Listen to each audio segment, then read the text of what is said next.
Playdate. This is Don. This is Nick. And I'm Ryan. This week we are covering Playdate news. Recent indie releases. And going down a storm of Playdate-ness with our podcast, Stormy Time. So many storms. Thank you for listening. Let's get started. Let's get started with indeed. The announcement of Ryan Claytor's new Kickstarter, handhelddispatch.com. Ryan, we're going off script. Hey, what? I can't even believe you just said that. You're very much an end of the episode for that type of thing guy, Don. Yeah, Wow, thank you. But it's a new Kickstarter. Let's make it known for everybody that bounces halfway through. Ryan's got a new Kickstarter, so check out handhelddispatch.com. Yes. Give him a kickstart, start kicking, and check out his new project. Pretty cool. Thank you very much, Don. I appreciate that. Yeah, this is a new annual installment of my art book that I'm starting out here for the first time. And it's been going well. It's fully funded the first day, which means this is happening. It's not hopefully going to happen. It is definitely going to happen now. So we're even adding pages to it. We pulled down some stretch goals, so that's exciting. The book's even longer than I promised it would be, so it's going well. So again, thank you so much for mentioning annualdispatch.com. Nick, you selling anything Absolutely. that you want to mention at the end of this episode? I'm glad you asked, Don. Hierarchy. Hierarchy. Okay. All right. Nick, you want to hawk your wares real quick? Yes, absolutely. So, listeners, if you happen to be in the York, Pennsylvania area, I will be at the White Rose Game Room show in York, Pennsylvania, October 10th and 11th of this very week that we're recording. And I'm going to have pinball machines, and I'm going to have my brand new game, Robo Frenzy, for the VIC-20 personal computer. This is a new game that I've developed for a very old personal computer in machine language. And Ryan Claytor here, Ryan Claytor on this podcast, has done the box art for this game and the insert artwork. So if you are interested in Ryan Claytor artwork or Nicholas Baldridge games or just cool retro computer stuff, check it out at foramusementonlygames.com. All right. Thanks, Don. Or in person at the York show. Or in person at the York show. Or the following week at Pinball Expo in Chicago, because I will be there and I will have two Robo Frenzy VIC-20 games. So you got to be fast. You got to be fast if you're going to get them. Come on out and see Nick or me at either one of those shows. Ryan, I do have to express to the listeners an advantage of the York show is that you'll get to play it there. There will be you one-upped me there. A VIC-20 hooked up to a CRT TV with a joystick and everything. So you got me all titillated there. Come check it out. So after Nick sells out of all copies this coming weekend, there's going to be 2 copies left at Pinball Expo in Chicago. Remaining. That's right. Drive on up from the York show to Pinball Expo. See us both. Where's the Playdate port? We need a Playdate port. One thing at a time, Don. One thing at a time. All right. Well, I would like to thank Don for his benevolence at the start of the show by booping us into the news and notes in a very respectful way. And starting us off, we've got a new Playdate system update as of October 2nd, 2025. This is update number 3.0, and it includes folders and a new game library app, so you can organize your games your way. There's a link here if you want to check that out. But hey guys, did you have a chance to boop around with this new folder system? Sort of. Click the folders. Yeah, I looked at them. Oh, okay. Well, I'll save the day here and let you know that you can create your own folders. You can assign games to folders. You can move folders up and down within the hierarchy of the big system of folders. You can even move your games around within the folder. There's let's see, the stock folders you've got are like alphabetical and catalog or side loaded or season one, season two, that type of thing. An interesting thing I thought about the hierarchy of the folder system is that you were unable to de-hierarchicalize the alphabetical and the one above that. I'm trying to remember what that was. Um, so if you're moving your folders around, there's a couple of them that are like pinned to the top that you cannot Hmm. change. All games, I Um, think. what was that? All games, I think, is the All top games. one. Okay. Yes. Thank you, Don. So, but aside from that, man, I'm really happy and excited about it because even me, the Luddite of the show, was able to hop in here and understand it very quickly. I didn't even need a handhold. It just worked like it was supposed to. So, thank you, Panic, for, making all our folder dreams come true. I think it's working real great. Um, am I the only one that does not use folders or that type of Yes. organization? Okay. Yeah, why Just wouldn't you use curious. the folders, man? Because having a list is more convenient. Yeah, but the list is in like a crazy order. So if I want to play a game that I downloaded a year ago, It's in it's like, oh, exactly I the gotta order I installed scroll. it. Yeah, Yeah. but you install like 8 games. So my problem was the catalog update when I logged into my account today decided to download every game I've ever purchased, which was What? 686 games or something. Woo! And it was just Okay. brrrr, the sound of cards opening for That literally several minutes. that would have been Wow. muted pretty quickly on my side. I couldn't mute. I couldn't do anything because it was opening It's just totally packages. locked, huh? Yeah, I Amazing. couldn't do anything. Amazing. Yeah, Wow. and it was annoying because these are games that I had deleted previously. So Welcome back. welcome back. So now I get to. I'm wondering, Ryan, maybe you know this. Can I create a folder of games I previously deleted and then delete the whole folder at once? Oh, that's a good question. I don't know about that. I haven't tried deleting a folder. I created a folder of favorites and then tossed a few games in there. Don't ask me what's in there. I don't want to play favorites on air, but I will in my Playdate.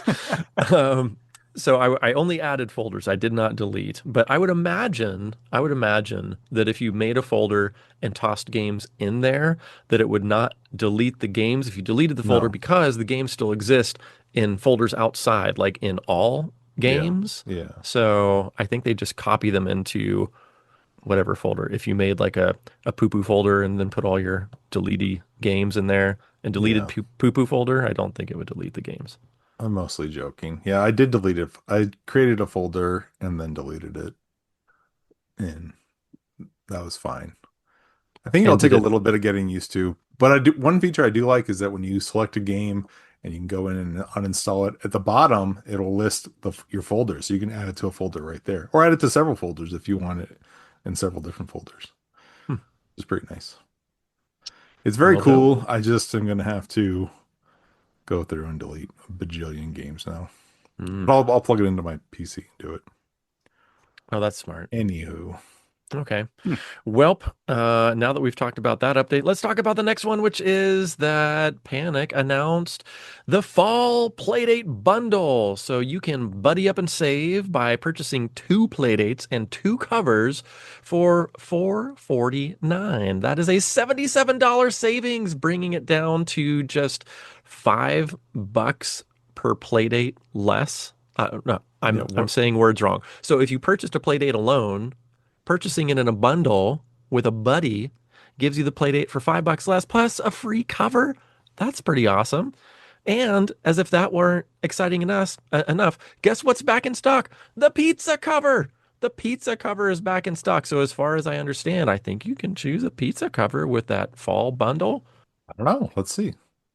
We're We're frantically checking. we're clicking. We're clicking. It says Here two we go. yellow covers, so no, you cannot. Oh, is that? Oh, darn. Sorry to get anyone's hopes up. But the pizza cover is back in stock. With two I see the next exclusive note. autumnal Playdate stickers. Oh, I was Ooh. hoping to surprise you with this next one, Nick. Blippo Plus soundtrack is available on Bandcamp. Go, go, go, Nick, go. I'm ready. I'm ready. I clicked a couple of tracks and listened in your honor as I was filling out the news and notes for Aw, this episode. thank you. So that's available. Hop on over to Bandcamp or just click on the link in the show notes of today's episode. Nicholas, Also, yes. Nicholas in Uh, Blippo Plus Corner. I watched all of week 1 and I'm working my way into week 2. I've unlocked a secret channel so far. I am so hmm. proud of you. That's On the amazing. Switch, you don't unlock them each week. You can watch the whole thing at once. Hmm. Hmm. It's not Hmm. episodic. Interesting. You earn your way Um, through. Yeah, it's okay. cool. That And I sounded like did a enjoy it in color So hey. on my TV. what do you think so far? I enjoyed it in color on my TV. It was Are you, nice. It was nice and big, and I could watch it in the dark. Are you getting bent? Is that a thing that happens in Blip I land? am starting to bend. Okay. It's okay. still, I'm still not at a Nick level, but I'm working there. I'm working my way up there. Okay. Okay. All right. Progress. Very Progress. good. So I'll try to highlight some items and we'll talk about it more later. Now Yeah. that Okay. I'm interested in it, we can talk about it. Okay. Thank you. I All would right. love to hear some favorites. And Ryan, you're not off the hook yet. Nicholas. All right. All right. You Well, got to like, travel to Blip with us. so if I've only got it on the Playdate, I Hmm. can't just go start at week 1, right? I've got to wait Just for it to like cycle jump right in the around. middle, Ryan. Ugh, Just go for it. I'm Go for I'm it. I'm all Both about the feet. continuity. I hear Yeah, you. Playdate streams it, so you only get it week by week. But Yep. the Steam and Switch, you download the whole thing. It's about 8 gigs. Mercy. Yeah. All right. Well, speaking of more feel-good stuff, there is a Wired article titled 3 Years Later, Playdate is still gaming's best kept Playdate is still gaming's best kept secret. So this came out on September 28th, 2025, and we've got a link in the show notes if you'd like to read about that thing that you already know about because you're listening to this podcast, for goodness sakes. Don's got a news and note edition here. Don, you want to talk about this one? Yeah, we mentioned that Damos Games was going to be at the what is it called? Let's see, the 15th annual Play Expo ran by Replay Events. I almost called it the North Olympia Game Expo, but it's the UK's largest expo gaming show. None of us can talk today. Anyway, so he did a whole blog post with pictures talking about different things he observed there and pictures of his Playdate setup and different laptops and mirror mode and whatnot. And very cool. It's almost like we're there in person. It's a fairly short read, so give it a look. And what I like is that he posted a list of common phrases heard throughout the weekend. Hmm, People excited to touch the play date and get to check it out and see it in person for the first time, which was is always exciting when you're like, "Hey, have you ever heard of this?" No, and then you show it to them. People are always kind of like light up. He got to see hundreds or thousands of people do that, that's so so cool. pretty neat. Yeah, that's really So awesome. you mentioned common phrases heard throughout the weekend, and then I got really curious. So I'm going to assume that our dear listeners might be curious too. Let's read a few of these.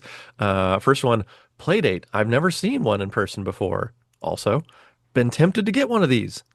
Another, that's the thing with the crank. It's smaller than I thought it would be. That's built really well. Where can I get one? Why doesn't Panic have local distributors? Price point is a shame, but I will save up. And then finally, do you work for Panic? Very interesting. He's got the gear on, and there's Yes, indeed. his wife is sporting a Hello Playdate podcast shirt, so thank you for Very that. nice. Oh, that's so Yeah, thank you. cool. That is so cool. Man, Damos Games, we love you, man. Thank you for repping. Thank you for the very kind words at the end here with the special thanks. Uh, yeah, love seeing this. Love And seeing the show update. thank you for teaching us the phrase "go down a storm." Right. Thank you for being the inspiration for the start of our show today, and forgiving me for butchering that phrase. Okay, so Damos Games, thank you for rounding out the news and notes, except for the fact that we've got our Uncranked Corner coming up. First, we've got some news that the Uncranked Store Envy store is officially closed for good. So there were some items that were Store Envy only items, but they're now on Shopify. So make sure you update your links to uncranked.myshopify.com if you're looking for any of your uncranked goodies. That's uncranked with no D, myshopify.com. Second, pre-orders for the Project Coffee Table book, calendars, holiday bundles, and issue number 9 are coming up later this month, so keep your eyes out for those. There's also some really big news coming this week in the quick news update, and Zanya's plugging this Substack because she says Substack subs already know about this big news going on. So if you want to know about that and anything else happening in Uncranked Landia, you know where to go. That's uncrankedpdzine.substack.com. Zanya, thanks for keeping our news and notes rounded out there. And we've got, looks like do we have any destination updates this week, guys?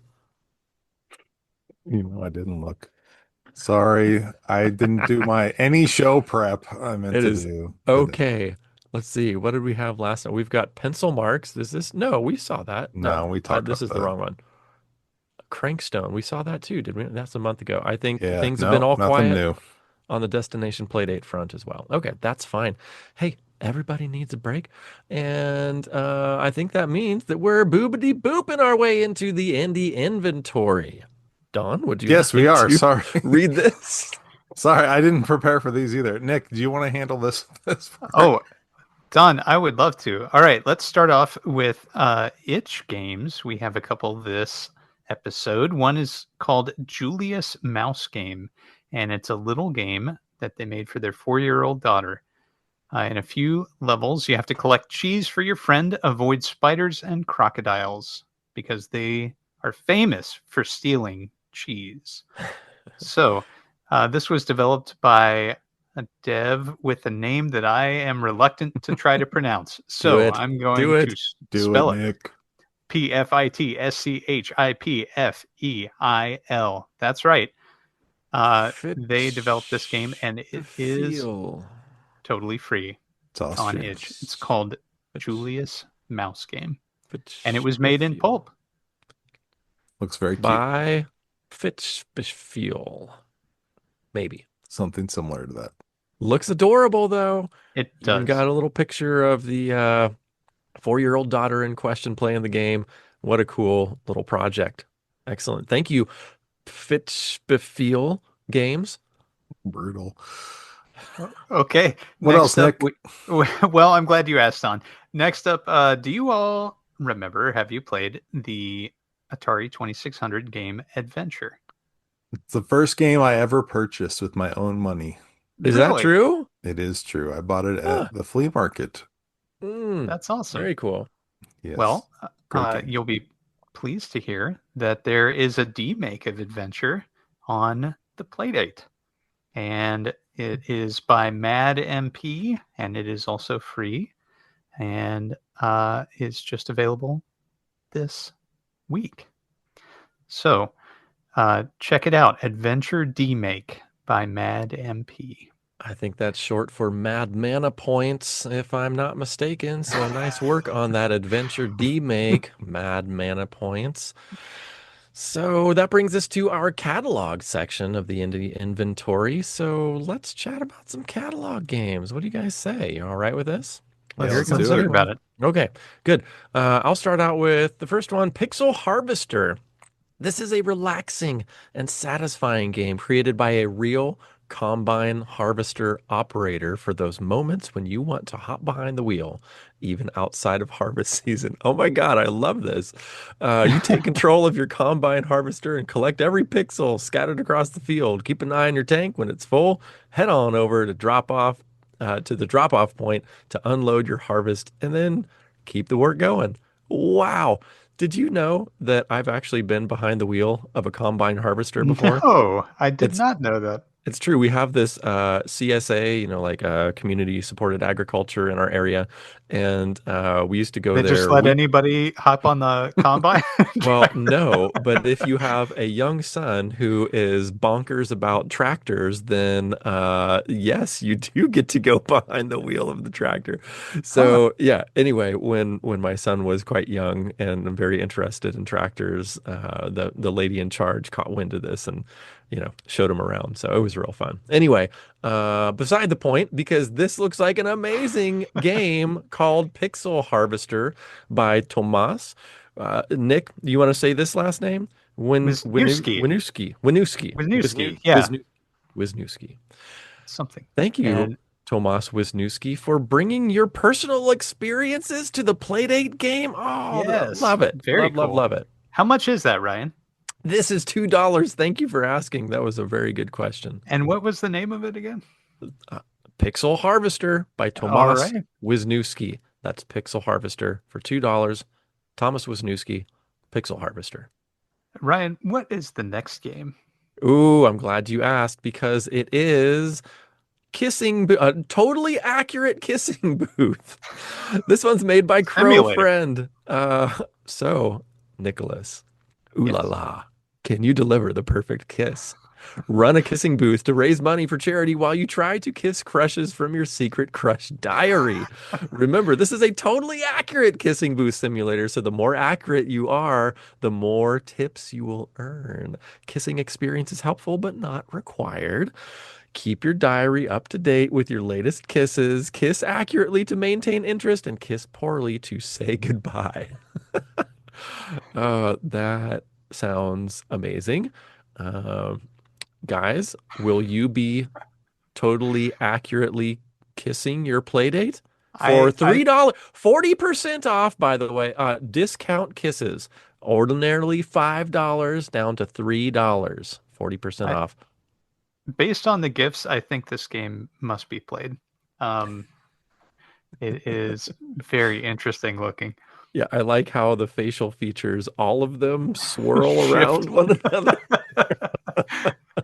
Oh, I you like don't that just there's a stand there robotically while you're kissing, do you, Ryan? I mean, usually my eyes and nose shift left to right while I'm trying to kiss. So I feel like this is a totally accurate kissing booth simulator. I like that Usually I it's got charge $3 too. what a coincidence. I like that it's got a dedicated kiss button. Finally, a game is brave enough to have that. So, that's Totally Accurate Kissing Booth Simulator by Crow Friend, and it is $3 currently on sale, but normally $5 on catalog. Okay, Does right. Tulip have a dedicated kiss button? I don't know. Tulip I have not played controls. Tulip. While Don Oh, is looking that up, I'm gonna talk and tell about the next game called Clorb. Clorb is made by Power Dive Games, and it's an orb-tastic reinterpretation of Solitaire. So pick Hmm, up and fire Clorbs to stack them. I like saying that name a lot. I can Clorbs. tell. Pick up and fire Clorbs to stack them together by suit, not sweet, suits. And God, somebody else read this, please. And watch and them watch them grow. grow as you do. Thank you. All right. I'll pick up the next game. I This need a minute. relaxing solitaire experience is simple to learn but hard to master. It was the winner of the Uncranked Pre-Summer Game Jam, which we Ah, spoke about a while back. This catalog yeah. exclusive version includes leaderboards, so you can prove your Clorbin mastery. Love Very it. nice. And that One of is the best game names I've heard of in a long time. Maybe what was outside the of name of it again? it was I called forget. Clorb. Clorb by Henry Hack, and it is $3. By Power Dive Games. Oh, So, yes. yes. Uh, real quick, Tulip does have a dedicated kiss button. Ah, okay. Mm, Well, that makes two games.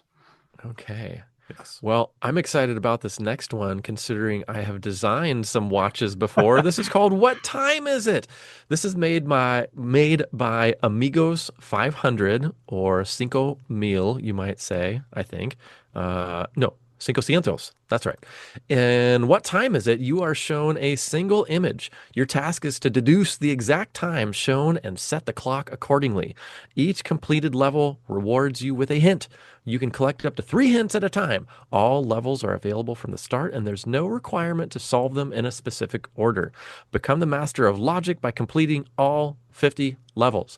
This is only $3, and it's made by Amigos 500, and it's called What Time Is It? A puzzle game. Time to get It's buck very wild. interesting. Yeah.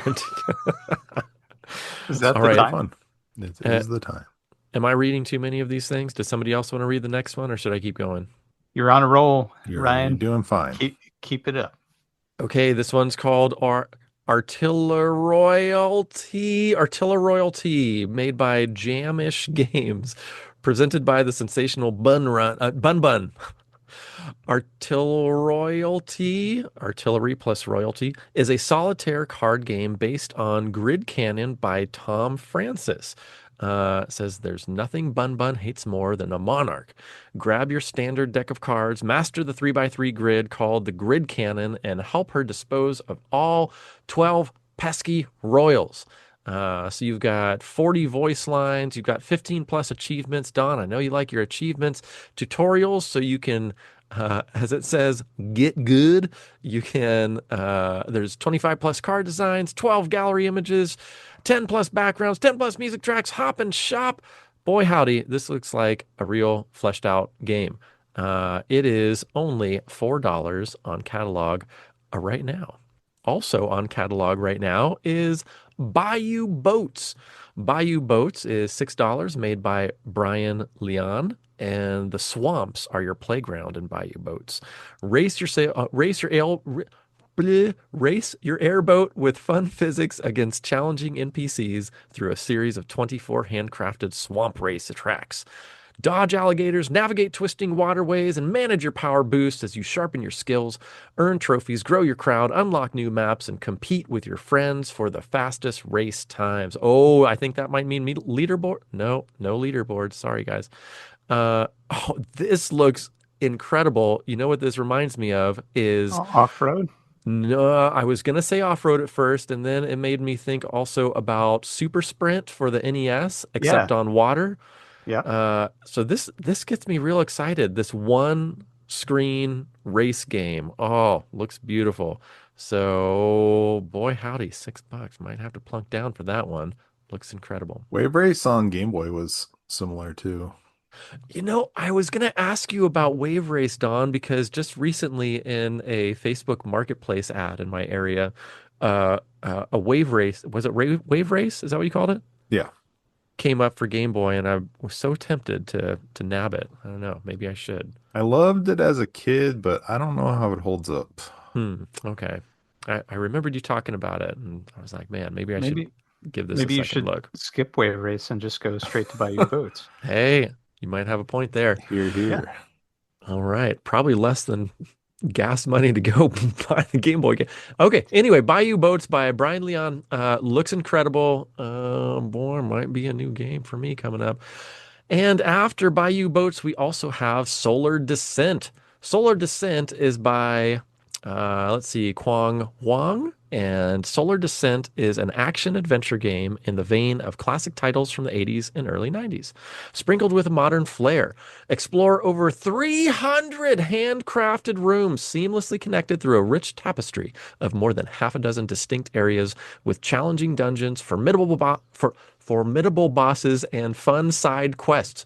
Solar Descent features a real-time combat, 2 attack buttons, on-the-fly switching of abilities, clever combat integration of the crank, upgrade systems, and full-fledged map menus. This sounds amazing. It also looks like a fully, incredibly fleshed out pulpish type game. I don't know if it's made in pulp or not, but has that like overhead exploratory view type thing look to it. And this is an action adventure game for $6 called Solar Descent. This title card is ringing bells for me. Have we seen this before? Was this on Itch at some point? Or is this referencing Yes. another game? It was made in pulp. Yes, it's been on It's been on itch for quite a while, Okay. but in like a demo form. So now the Mm, full thing is Hmm. done and out and Okay. released. right on. Cool. Thank you for the game history here, Don. I would not have known that. Thank you. After Solar Descent is Lex Grid. And Lex Grid is made also by Power Dive Games. Boy, Power Dive Games coming out with a double dose of Multiple gameage releases in this one week. week. Yeah, been busy. So this one is $6, and Lex Grid is a rule discovery word game where players must find words in a 5x5 grid. As the game progresses, players will discover strange runes that change the clue in some way, and the meaning of each rune must be deduced by carefully examining the puzzles in each group. This abstract word game will give your brain a workout. I'm not sure if my brain can take that today, but it is great for fans of other rule discovery games like The Witness, Lingo, or 12-word searches. Do Don or Nick know what any of those games are? Because I don't. Can you tell me about those? Yeah, Witness is known as one of the best puzzle games of all time. Mm, It is a game where you just sort of have to figure out what to do next. huh. It's not like a Tetris puzzle game where the puzzle gameplay doesn't really change much. It's where you kind of have to use familiar pieces, but in an unfamiliar way.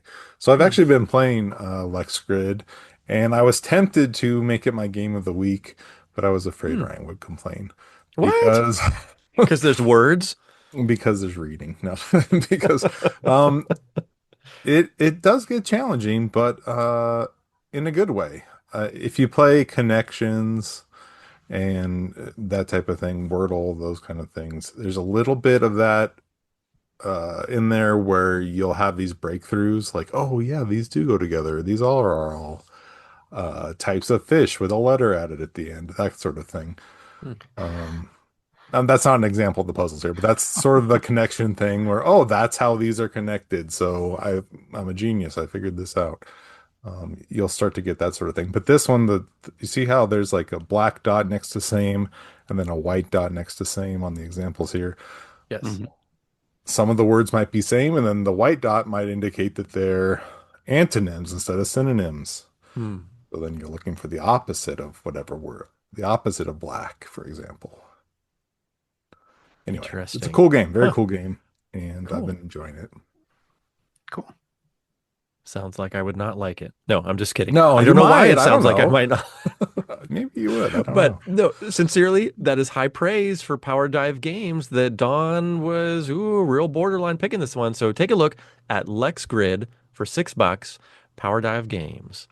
Next, we have the last catalog entry of this fortnight, which happens to be Tatters of the King. So it says, oh wait, is this a poem? Along the shore, the cloud waves break. The twin suns sink behind the lake. The shadows lengthen in Carcosa. Did you guys like that dramatic reading? That was I cool. did. I did. Yeah. Who made this game, Ryan? This is made by, oh, you naughty boy, a Fifioram. I'm going to say Yes. it 10 more times and maybe I'll get it right one of them. No, this is $6. And in this Lovecraftian mystery adventure game, a strange death has occurred and you have to come to investigate it. When the investigation takes an unexpected and dangerous turn, you begin to uncover cryptic clues, riddles, and plots as you dive deeper and deeper into the plans of a mysterious cult serving a terrible god. As reality starts to unravel around you, race against time to crack the case and save the world, but you better keep your wits about you. You don't know what might be hiding around the corner. It features a 4 to 5 hour playtime, exclamation point, 3 dungeons full of puzzles, clues, and danger, a special and gameplay-centric crank mechanic. Oh, interesting.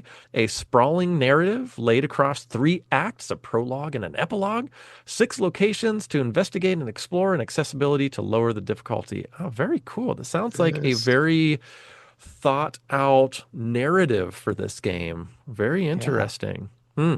So Cool. this is very exciting to me. I'm looking forward to giving this a try. Hmm. Okay, okay. That's on Nick's radar. Very good. We've all got some catalog games on our radar this week. This is exciting. Mhm. Okay, well, again, that So was a yeah. Fifio Well, Ram mhm. making that game And called what was the game? Taters. Tatters. Taters. Taters. Yo, Oh my God. Tatters of the King. Hash browns of the king. that sounds dope Oh right my now. God. Is it time to boop our way into the next segment yet? Okay, that was $6 on All right. catalog. Thank you, Nick. Okay. How could I forget my favorite segment of I every was week, gonna I was gonna ask if you wanted to go over that. which is on sale game. Oh, on sale games, there is one that we've already mentioned But one. called That's correct. Totally Accurate Kissing Booth Simulator. So, uh, little light on the sale games this week, but hey, the one sale game is a brand new game and with a fabulous concept. So head over there to get Totally Accurate Kissing Booth Simulator for $3 whole. 40% off the regular price 05.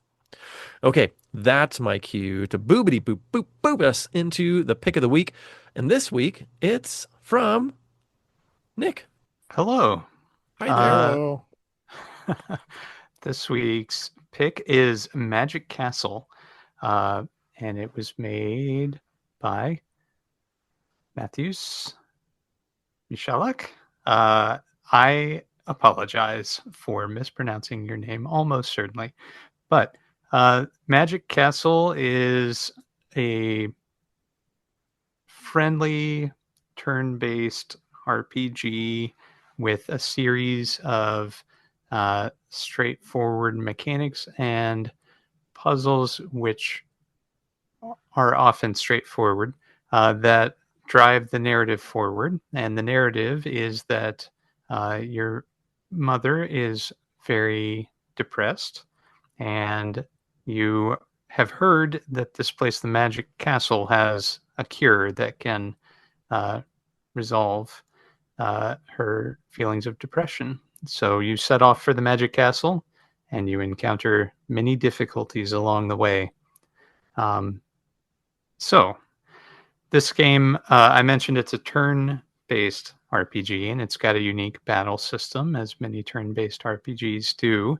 Um, and it was, I believe, it was made in pulp. Do we know that for Uh, sure? I don't know. Was it? Oh yeah, It, learned about pulp. Yeah, you're right. No, this looks yes, great for pulp. yes. So it has a very unique aesthetic for a pulp game, You know, the and music is great for pulp too. yes, and I wanted to touch on the music later on. So Yeah. um, that's enough intro, I think. Don, why don't you tell us what you think? My ideal pulp soundtrack, guys, is None, almost no soundtrack. right? At first, I thought that it was broken or something because there was no sound, but I guess I won't totally spoil it.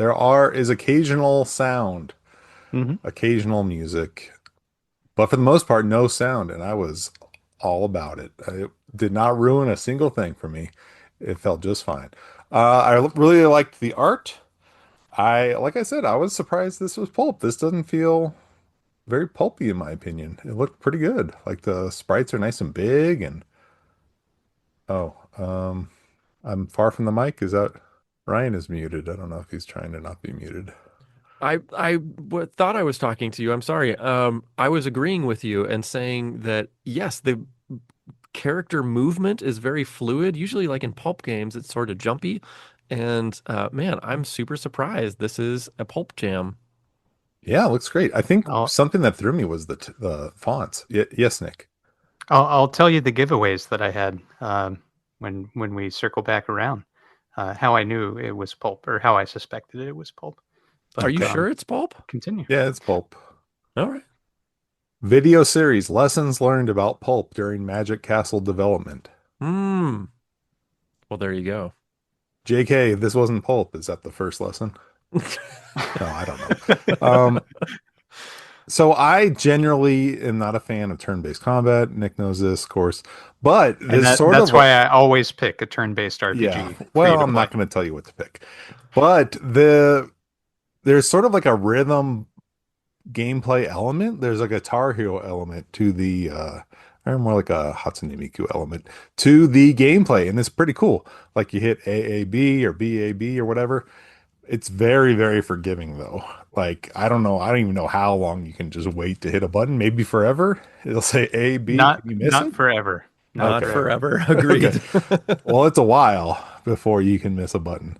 But anyway, it's pretty cool. So I liked the challenge of just, oh, A, B, A. But that said, I don't think I ever used the defend option. I don't know that I used any items. Maybe I used an item. I don't think I did. I bought one of every item when I had enough money. And I think you use the magic automatically. Does that sound right? Either way, you have like a regular Final Fantasy style attack, defend, magic type menu, but not a whole lot of using that stuff, which is a little bit of a bummer because it would have been nice to have some variety. And with that little Guitar Hero type attack system, it would have been a good opportunity to take advantage of that, like A B B B B B instead of just the three button thing. But it was a nice breezy playthrough. I did hit a bug that um, kind of stopped the game for me. And then it was a James Game Boy in our Discord that was really into it. And he helped me. Yeah, James Game Boy helped me realize that it was a bug. And the nice thing with this, autosave. And so I reloaded my save, didn't lose a whole lot of progress, and was able to get right back into it. So very cool. I know Ryan had some things to say about it. Yes, Ryan does. I agree that the artwork is on point, as they say. Really loved looking at these environments. The player sprites were lovely. The zoomed in faces for the talking heads were great too. I think the artwork really carried this game, in my opinion. I also enjoy the fact that it is a short RPG game. I think we've discussed this on the show before, where I have very fond memories of sinking myself into RPGs as a young person, but now as a middle-aged person, I feel like I don't have that time to sink into it, but I would love that experience again. And so this kind of gave it to me. As a shortish RPG game. So that was cool. There were some critique points I had about the game, and it dealt mostly with orientation. Um, I, when I was making my way from screen to screen, you sort of like, go through a screen and go down, and then a new screen appears. Well, if you're going down, exiting downward on a screen, then my brain wants to find my character at the top of the next screen. And then I could keep walking downward. Mhm. But I would appear in very unexpected places. So I'd exit screen right, I'd appear on the bottom, I'd exit screen on the bottom, I'd appear on the left. And it wasn't just navigating screens, it was also interacting with characters. So there's like only one side that you can interact with characters on. And so I'd have to like find it. Mm. Okay, it's on the bottom. And so I'm interacting with the character. So the next character, I'm going to go interact with them on the bottom. Well, that doesn't work. You got to move around the side or the top. Who knows? It was different every single time. So the lack of consistency really kind of hindered my enjoyment of this game. I wish that was a little more consistent, or that you could interact with characters on any side you happen upon them. So we also mentioned the sound, which I also enjoyed when it was around, but it seemed like it was sort of come in and out at odd times, and I didn't know when I was going to get sound, or it turned off sort of suddenly, and I don't know why it turned off, and then it was just silent for a long time. And if they went through the trouble of making a cool soundtrack, I was a little disappointed that I didn't get a consistently running soundtrack. Um, I understand where Don's coming from, because often I will play with the sound down. But having played this with the sound on it, it was a little, again, I think inconsistent is sort of my takeaway for Magic Castle. Um, I like the storyline that a child is trying to help his mother. I think that's cool and altruistic, but there were also some interactions with characters that I thought were a little problematic. Like there's a goblin character that you run into that's basically like bagging on his wife the whole time. Like, oh, I've got to go get this diamond for my wife or she's going to be real upset. Can you help me find this diamond? Because my wife, boy, she really gets mad. Oh, my wife, I'm real scared of my wife. You better get that. It was just like, it wasn't funny. It was kind of demeaning, I felt like. And I wish that that was not an element in the game because that kind of soured me on an otherwise really cool storyline. Uh, anyhow, those are some thoughts of mine. What did you guys think? Am I off base? Did you feel any of this? I did feel that, yes. And similarly about the end, which we can talk about shortly. But um, I wanted to touch on the music because I agree. I really liked the accent points that were chosen for the music to appear, and I liked the music, the compositions themselves. Particularly, there's a gif of the birds singing when you walk north of your house, your starting house, and that was really cool. And they fire off and they start singing, and they continue to sing as you walk away from them, which I thought was also a really neat trick. Um, the thing that bothered me a little bit about the music is not necessarily the sparseness, but um, the the way that the game withheld music from you. So it's not just that it's sparse, but it's the fact that you know that it's going to play something at some time, but you don't really have an idea of when that's going to happen. There weren't sound effects or triggers within the game, which I thought was a missed opportunity. For example, you could have a very soft um, patter of the player walking, and that would give that feeling of exploration and sort of isolation as you're moving through the world. But that was a missed opportunity. There's really no sound effects as you open menus or move throughout, and that also doesn't provide the player feedback in some areas where it would be helpful.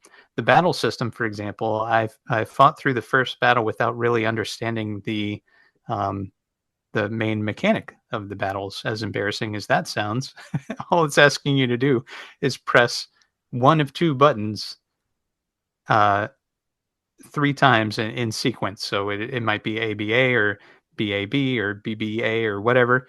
Um, I and actually I got a directional button one time. Did you oh, did guys ever you? get directional I No, buttons? I I never did saw that. not. Only No, one you. time did I ever get it, and it really threw me, and I lost that battle because of it. And You so I got was the rare always ready direction. on the D-pad after that, but it never popped up again. Huh. I It, was hoping that they would have integrated the D-pad to make it a little more yeah. interesting. Yeah, I'm it must wondering have if the a real low randomization percent. is a little, yeah, yeah. Yeah, real low percentage on that. Yeah. But yeah, so I wasn't quite sure what I was doing there, and I was trying to time it to the flashes, but without any kind of feedback. It was really sort of challenging to understand that it wasn't. If you've played, for example, Mother 3 has a timing based combat system that's integrated to the music that's playing. And so you have to tap on rhythm in order to keep your attack going. And so I came into the battle thinking that's basically what I was doing with the way that it was flashing on screen, but without any effects. It just confused me, as it turns out. But I figured it out pretty quickly and was able to move on from there. I will also second the graphics. There's a lot more variety than I was expecting as I started to explore the world. I was thinking that this kind of town, uh, Link's Awakening sort of um, aesthetic is what it would be, and it changed several times, and I was very pleased with that. I will also echo what Ryan said about the kind of getting lost as you're transitioning from screen to screen. And as I was moving, I said, "Oh, this must be made in pulp." And I have a feeling it was done this way because of the way that the map is actually oriented in real space. So if you have, for example, you mentioned the goblin. Right below the goblin, you go downstairs and then you're in a different area. Hmm. If you move left in that area, you go back up the stairs Hmm. when the screen transitions. So it's very disorienting and confusing as you're playing, but I have a feeling that it's laid out that way because of the way the map tiles are laid out in pulp. Um, and I could be totally wrong because I've never made anything in pulp. This is just a guess. Um, but other than that, I liked a few of the features as well. Like the fact that there are no random encounters is fun. It's like a Final Fantasy Mystic Quest, if you all have played that game, where the enemies or the encounters are all on the overworld map, and you walk up to them and talk to them, and you're in combat. I thought that was fun, and in this type of smaller RPG experience, I thought it was very fitting and really cool. And the autosave was very nice as well. I didn't Agreed. encounter anything that made me restart or have to go back. But if I did, I had the comfort that I wouldn't lose a lot of progress. It's not a super long game, I will say. It took me probably 45 minutes, and a lot of that was actually being um, confused as to where to go. And I was curious if you all experienced this. Um, there would be a story beat, and they would, explain whoever you were finishing a quest for would fill you in on the next phase of your adventure. And then you would be kind of thrust out into the world without any idea of what was happening, usually in an entirely different area with a different aesthetic. Um, Hmm. so I found that it could be a little confusing um, trying to figure out what I was doing. And perhaps this is because of how I played the game. I had to pick it up and put it down several times in order to, fit around my schedule and so forth. So, did you all have that experience? I think I played through it all mostly in one shot. I don't, maybe I played just the very beginning and then I went back and finished the rest of it. Um, I will agree that sometimes you'll speak to a character and they're just like, I'll get lost. I don't want to talk to you. Then it's like, okay, well, I guess I gotta just randomly explore until they do want to talk to me, or until something makes sense or jives with this type of character. And I wouldn't, there's not like so many options that I was lost forever. It's just like, okay, well, let me check Right. these five things and then one of them will trigger something. But it's a little bit of backtracking. Okay, we'll talk to this guy again. Oh, he has new dialogue. And then that triggers something else. And it Yeah, didn't really bother me because it's such a small scope.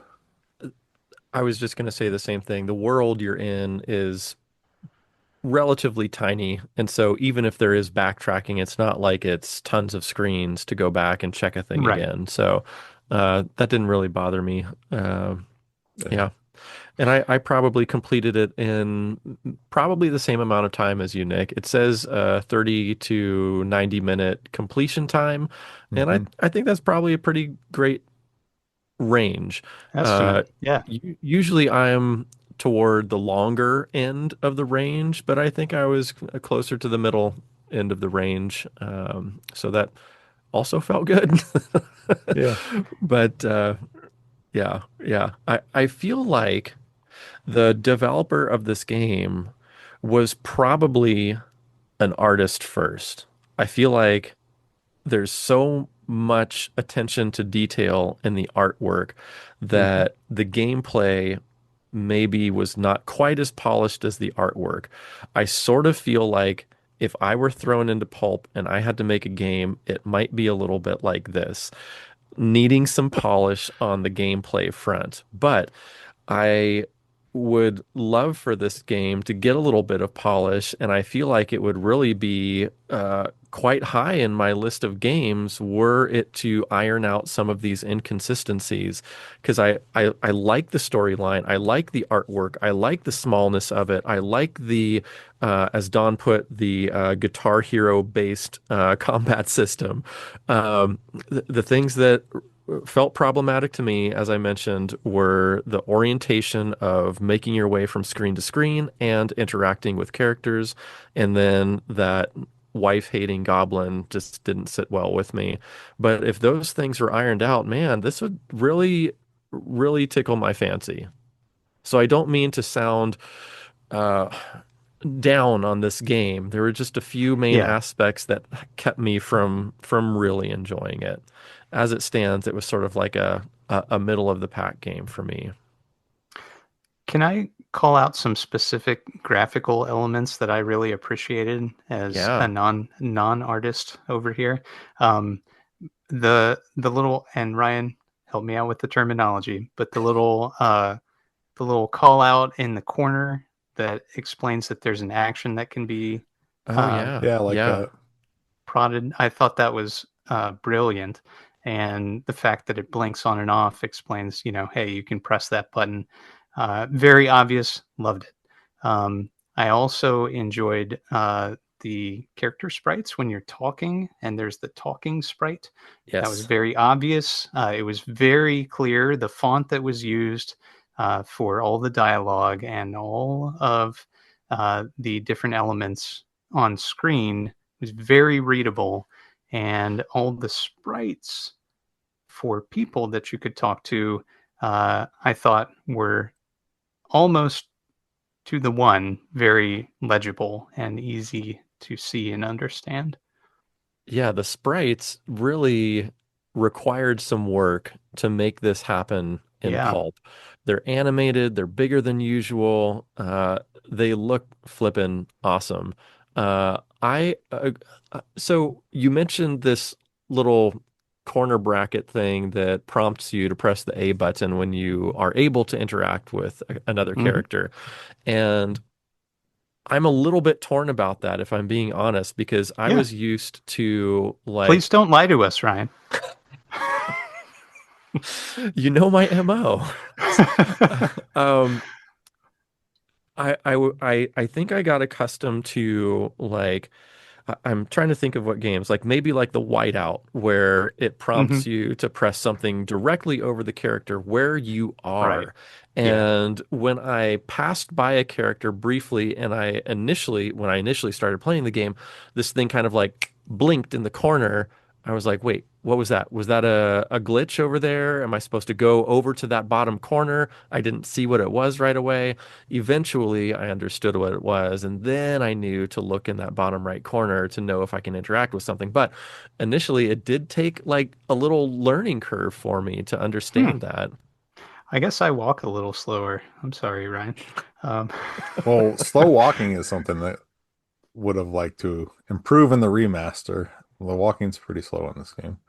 But it yeah. tells you in the Really? Hmm. tutorial before you start the game what the little A in the corners for. Did it? Oh, Yeah. maybe I skipped past the tutorial. I can't remember. Okay. Um, Oh, you know what? In that initial sequence, there was something at the end where I was reading through and then I did not press A, but it like skipped past it a little bit quickly Mm. for me. See, I gotta have some time to read those pesky words. Maybe did you that's when all it said it. enjoy the lasagna? Yes, it Uh, sustained me, brought back my yes, health, had indeed. multiple lasagnas. I Uh, finally So set is it to there's a thing it'll just heal after each battle or something, and so I finally just turned that on. oh, that's convenient. Yeah, so I didn't have to Um, keep coming back. so all is the right. main character's name Garfield? Is that what we're getting at here? Lasagna? Well, Yes, No, doesn't take place on a Monday, or does it? it does. Um, never We stated. should we should wrap up semi soon, but before we talk any sort of spoilers or anything, because there is some little bit I would like to mention mhm. real quick. But James Gameboy, again, very engaged in the Discord channel, and he had a couple comments. He found the story to be touching and fun in a storybook kind of way with a perfect ending. I would have preferred a more visual version of the ending instead of summarizing paragraphs, but it's still quite effective. He liked the art, said that it's as good as I've seen done in pulp, really fantastic. Yeah, yeah. Some of the room layouts, however, are a little confounding. We kind of went over that. And then he said, I'm in awe of the battle system. My only complaint is that there isn't really enough time to explore it. Kind of hit on that as well. I know people don't like random encounters, but you can pretty easily get through this without engaging with most of the spells or using a potion. It also makes stats and levels essentially irrelevant since you never encounter anything more than twice, and every battle is gated behind the previous one. Though perhaps I should do a run where I purposely get the questions in the Magic Castle incorrect and do extra fights. So Oh, is that what happens if you get them wrong? Interesting. we can talk about that in a second because I did get one Yeah. of them wrong. Okay. Same. Um, anyway, it's very approachable, short, decently meaty. Can't wait to hear everybody else's thoughts. I did want to come to the defense of the mean goblin. This is not James, this is me. I don't know, films and books and everything, they have heels in them. They have a mean character. They have nasty characters. I feel like it's just, I know what you're saying, but then it just becomes like, okay, so do we want just a kid's game? Or can we have bad guys in games? You beat a dead horse too much. I get that, but there's something like, I think it was The Keeper that was very long, of course, and it was all one tone except for one F word. And that was a little bit like, okay, Mm. why'd you put that one thing in there? But Uh, this was pretty short, and there's just like one salty character. It was like, okay, well, it's just like a different type of character. yeah, I don't know. I see where you're coming from. I don't think my opinion's changed, but That's fine. yeah, yeah, I didn't really pick up as like it didn't color the game for me. It's just like, oh, this guy's a douche. So let me get his yeah, thing and let me just move past. yeah. Anyway, do we want to talk spoilers for the end of the game? Sure. Yeah. Um, I did draw a parallel to the way Terratopia took a lot of stuff that they liked and jammed it into one game. Hmm. And I think this one sort of tried to do that, but Terratopia maybe made a little bit, it was a little more cohesive. Hmm. So small spoilers or story spoilers for Magic Castle from here on out. Thank you for listening. Check out the show notes if you want to get in touch with us. All right. So like there's like that robot ship that you take like there's no magic castle for the longest time and then it feels like you kind of beat the game and there's still no magic castle and then there's a magic castle. What did you guys think about the late appearance of the magic castle? Nick, do you want to start out? As far as, a thing that you're progressing toward and this mythical sort of uh, place where you can acquire some sort of healing for your mother, I thought it was uh, paid off well in that it happens very late game. I thought the way that you got there was kind of surprising. And then the entire sort of the game sort of changes without much um, development that is told to the player. So you're in the Magic Castle, and all of a sudden it's a riddle based Hmm. game, and I thought that was cool, but there was almost no Training. description, yeah, of what it was. Yeah. um, I'm curious. So Don, you mentioned you got one of the riddles wrong. Hmm. Ryan, did you? I also got a riddle wrong. Okay.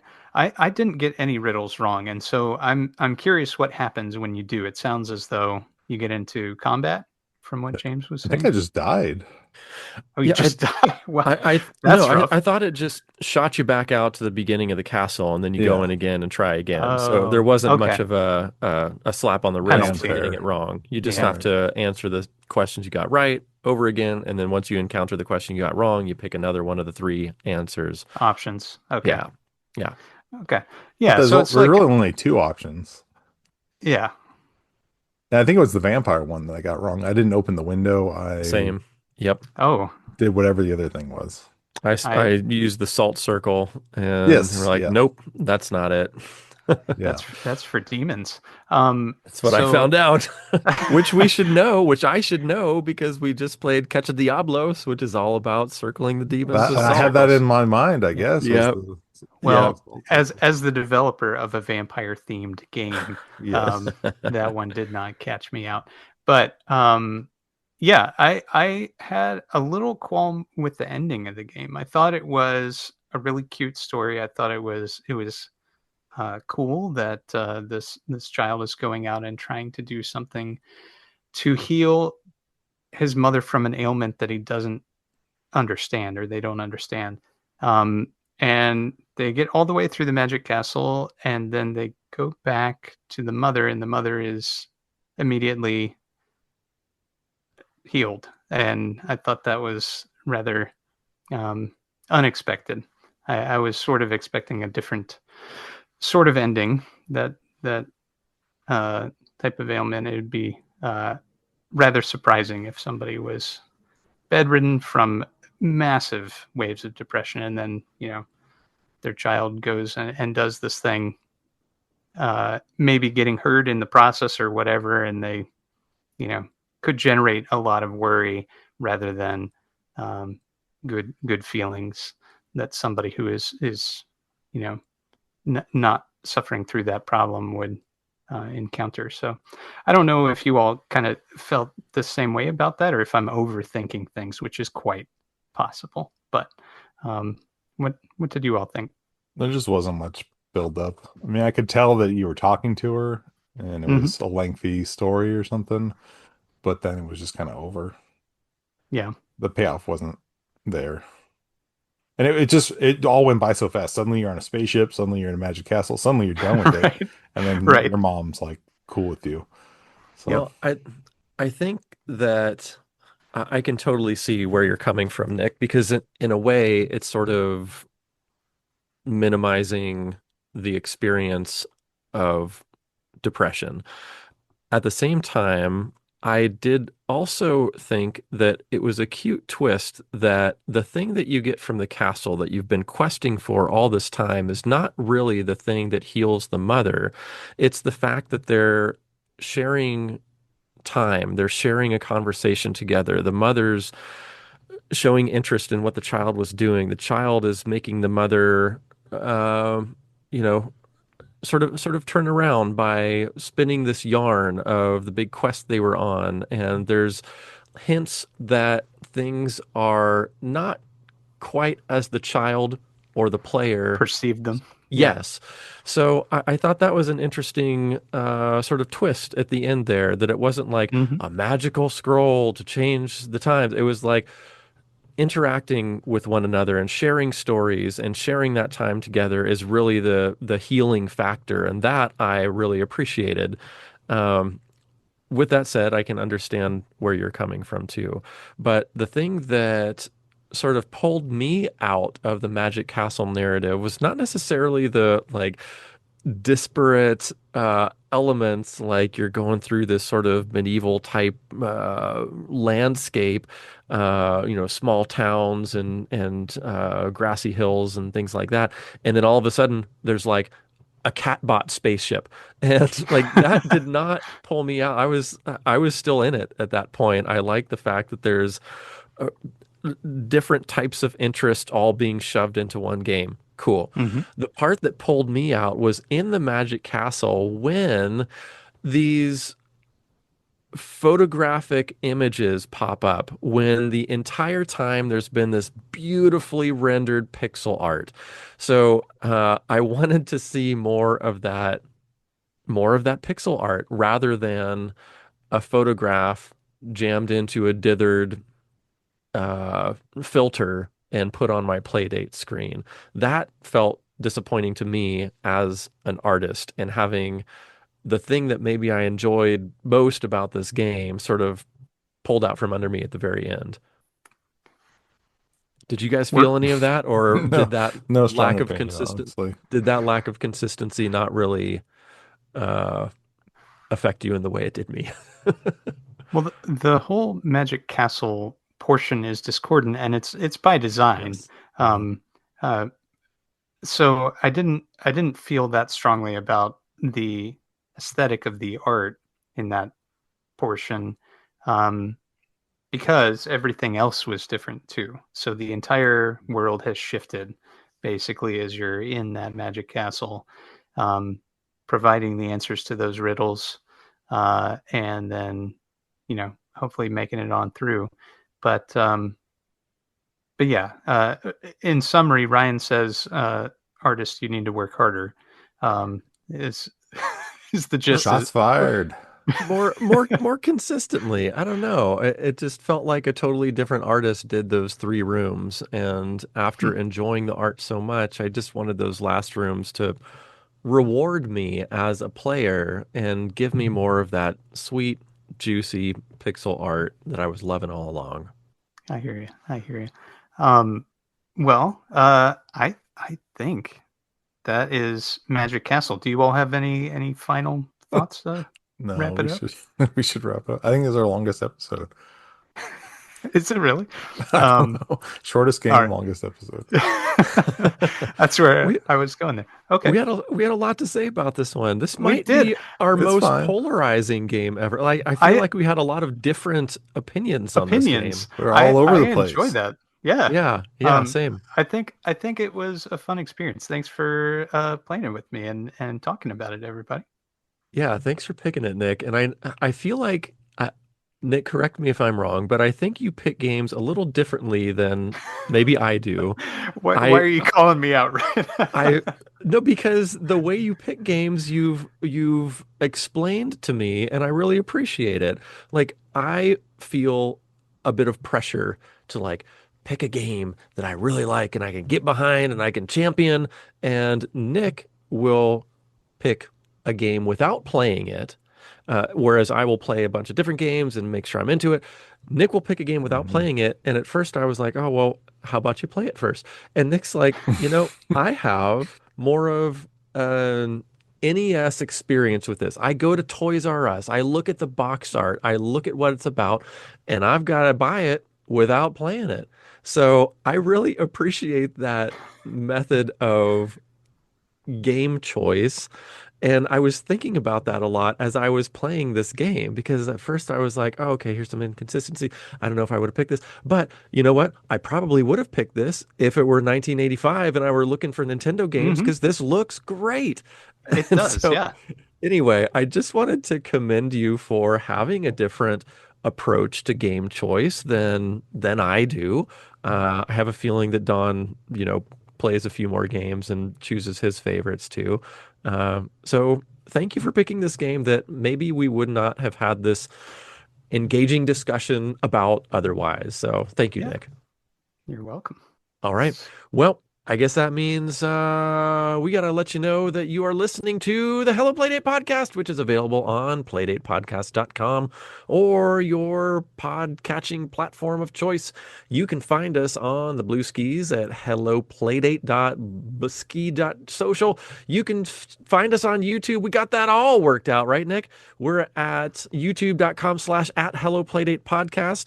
Email us at helloplaydatepodcast@gmail.com and come on, give us another chance, guys. We'll get it right this time. If you call the Bingos tip line at 724 Bingos 1 724 Do 246 4671, please let us redeem ourselves. Call that Bingos tip line. And Nick, it sounded like you had something to say here.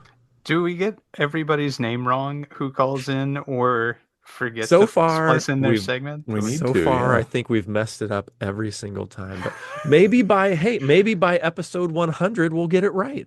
Who knows? it's possible. Give us a Um, try, dear listener. Bingo's tip line 724 Bingo's 1. That's 724 246 4671. And we've also got a couple of things. I've got annualdispatch.com. Please go check that out. Nick's got the York Show coming up with a new Vic 20 game that he programmed. So check out yorkshow.com, correct? Did I get that one right? Yes, or foramusementonlygames.com. And you can Even pick up a better. copy without even going to the show, without even Even leaving better. your house. However, Fantastic. Good. can you beat the experience of saying hello to me and playing the game in person? I don't know. And you can play a bunch of pinball as well, including other games that I've made. All right. And see Ryan at Pinball Expo in Schaumburg, Illinois, the following week. Not this week, next week. Thank you, Nick. All right. All the plugs done. Don, plug something. Next episode, we are going to be playing Cranky Cove Cranky by Cove. John Ooh. Simantov. So yeah, go play it. If you don't want to buy it, I mean, please buy it and play it. But if you don't want to, there is a demo on itch, so you can try it out first. Cool. Looks like a good pick. Thanks, Don. Looking forward to it. And dear listener, looking forward to chatting with you next episode. Bye. Bye. Thanks, everybody. Bye again. Bye. Bye a third Goodbye. time. Bye. Mm.